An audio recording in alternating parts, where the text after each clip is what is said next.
ప్రాజెక్టులు ప్రారంభించింది తెలుగుదేశం పార్టీ. అన్న నందమూరి తారక రామారావు గారి హయాంలోనే ప్రారంభమైనాయి. తెలుగు గంగ, హంద్రి నీవా, గాలేరు నగరి అన్ని ప్రాజెక్టులు ఆ రోజు ప్రారంభించిన ప్రాజెక్టులే. దాన్ని పూర్తి చేసేదే బాధ్యత కూడా తెలుగుదేశం పార్టీది. ఈ సంవత్సరం వర్షాలు సరిగా పడలేదు, నీళ్లు వచ్చాయా తమ్ముళ్ళు మిమ్మల్ని అడుగుతున్నా. గోదావరి నీళ్లు పట్టిసీమ ద్వారా కృష్ణా డెల్టాకిచ్చి అక్కడ వాడే నీళ్లు శ్రీశైలం ద్వారా 120 టీఎంసీ నీళ్లు తీసుకొచ్చిన ఘనత తెలుగుదేశం పార్టీది. అదే తెలుగుదేశం ఉండుంటే గోదావరి నీళ్లు బనకచెర్లకు తీసుకొచ్చేవాళ్ళం మనం. గోదావరి నీళ్లు వస్తే మనకు ఏమాత్రం కూడా ఇబ్బంది లేదు. గోదావరిలో 2000 టీఎంసీ నీళ్లు ప్రతి సంవత్సరం సముద్రంలోకి పోతున్నాయి. ఆ నీళ్లు కొంతవరకు తెచ్చుకుంటే కాలువలన్నీ తవ్వాం, ఇవి పూర్తి చేసుకుంటే రాయలసీమ రతనాల సీమగా మారుతుంది, మీ జీవితాల్లో వెలుగు వస్తుంది. నేను ఒకటే ఆలోచించాను, రాయలసీమని పండ్ల తోటలకు హబ్బుగా తయారు చేయాలని. దుర్మార్గులు వచ్చి మొత్తం కూడా ఇబ్బంది పెట్టే పరిస్థితి వచ్చారు. నేను ఆ రోజు సీమ రైతుకి ఏదైతే ఆ రోజు మీరు చూస్తే డ్రిప్ ఇరిగేషన్ కు 90% సబ్సిడీ ఇచ్చా. ఇప్పుడు వస్తా ఉందా అని మిమ్మల్ని అడుగుతున్నా, ఇచ్చారా అని మిమ్మల్ని అడుగుతున్నా. మొన్ననే కడప జిల్లా అన్నమయ్య డ్యాము, అన్నమయ్య జిల్లాలో అన్నమయ్య డ్యాము కొట్టుకొని పోయిందా లేదా అని మిమ్మల్ని అడుగుతున్నా. 40 మంది చనిపోయారు. ఇంతవరకు మళ్ళీ ఆ డ్యాము కట్టారా అని మిమ్మల్ని అడుగుతున్నా. అంటే కనీసం ఒక డ్యాముకు గ్రీస్ వేయలేని వ్యక్తులు 3 రాజధానులు కడతామంటే నమ్మతారా తమ్ముళ్ళు అని మిమ్మల్ని అడుగుతున్నా. ఇలాంటి దుర్మార్గమైన ముఖ్యమంత్రి ఎక్కడా ఉండరు.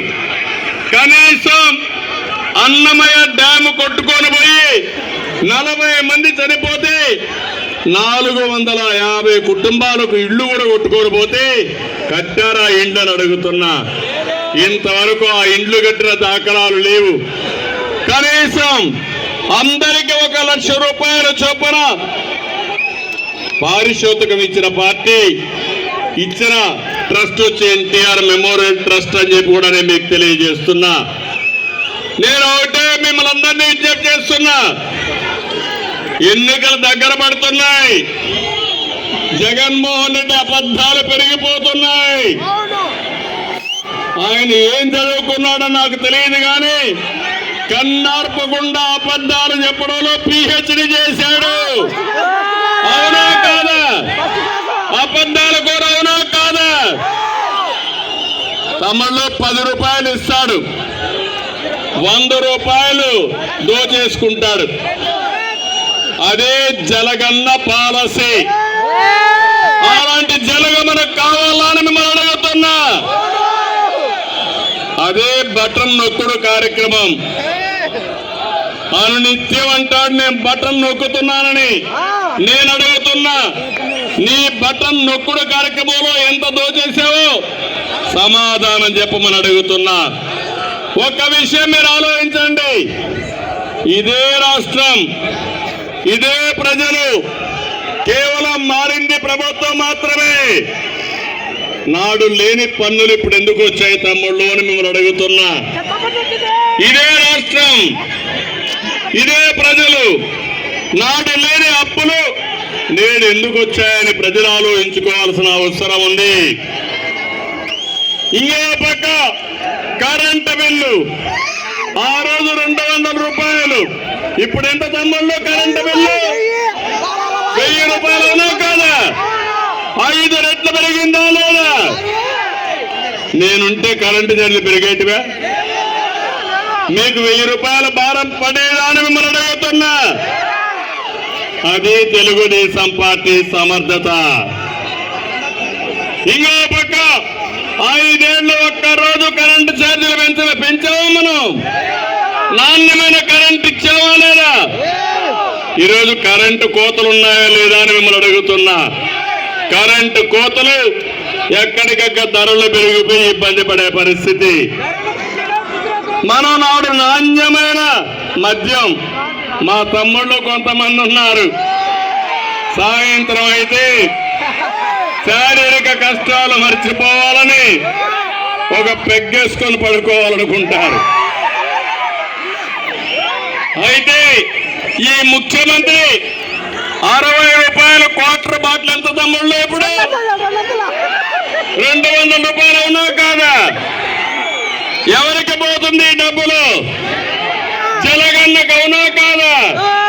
కడాన మీరు తాగే రక్తంలో కూడా, మద్యంలో కూడా రక్తాన్ని తాగే వ్యక్తి దుర్మార్గుడు ఈ జలగన్న అని చెప్పి నేను మీకు తెలియజేస్తున్నా. నిత్యావసర వస్తువుల ధరలన్నీ పెరిగాయి. ఏమమ్మా పెరిగాయా? పప్పు పెరిగిందా? కూరగాయలు పెరిగాయా? చక్కెర పెరిగిందా? పెట్రోల్ డీజిల్ పెరిగిందా? అన్నీ పెరిగిపోయినాయి. మా మగవాళ్ళకి ఏం తిండి పెడుతున్నారో నాకైతే తెలియడం లేదు. మీరు పేదవాడి బ్రతుకు చితికిపోయే పరిస్థితికి వచ్చింది. ఆర్టీసీ రేట్లు పెరిగాయా లేదా తమ్ముళ్ళు అని మిమ్మల్ని అడుగుతున్నా. 3 సార్లు ఆర్టీసీ రేట్లు పెంచారు. అవే నదులు, అదే ఇసుక ఆ రోజు ఉచితం, ఈ రోజు మాత్రం కొనాలంటే బంగారం అయిపోయింది. అవునా కాదా? ఇసుక దొరుకుతా ఉందా మీకు? దొరికే పరిస్థితి ఉందా మీకు? ఇసుక దొంగలు ఎక్కడ చూసినా వచ్చే పరిస్థితికి వచ్చారు. ఇంకో పక్కన నాడు అదే రాష్ట్రం, నేడు కూడా అదే రాష్ట్రం. పైగా బడ్జెట్ పెరిగింది, జిఎస్టీ పెరిగింది, కేంద్ర నిధులు పెరిగాయి. కానీ ఎక్కడికక్కడ మీరు చూస్తే వీరబాదుడు, బాదుడే బాదుడు. ఒకటి కాదు, అన్ని పెంచే పరిస్థితికి వచ్చారు. నాడు పన్నుల వాత లేదు, అప్పుల మోత లేదు, 100కు పైగా సంక్షేమ పథకాలకు నాంది పలికాం. అవన్నీ ఏమైనాయని నేను అడుగుతున్నా. నేను అందుకే మిమ్మల్ని అడుగుతున్నా. ఒక అసమర్థ పాలన, ఒక విధ్వంసకర